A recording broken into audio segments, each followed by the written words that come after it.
வாக்காளர் அடையாள அட்டை பெறாதவர்கள் ஆதார் உள்ளிட்ட 12 மாற்று ஆவணங்களை காட்டி வாக்களிக்கலாம் என்று தேர்தல் ஆணையம் அறிவித்துள்ளது.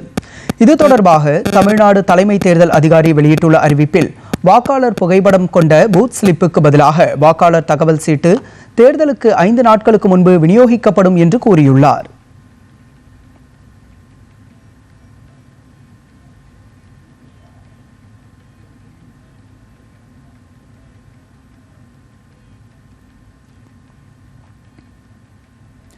பூத் பெயர் உள்ளிட்ட விவரங்கள் இதில் இடம்பெற்றிருக்கும் என்றும், எனினும் இது வாக்காளர்களின் அடையாளத்தை மெய்ப்பிக்கும் சான்றாக ஏற்றுக்கொள்ளப்படாது என்றும் தெரிவித்துள்ளார்.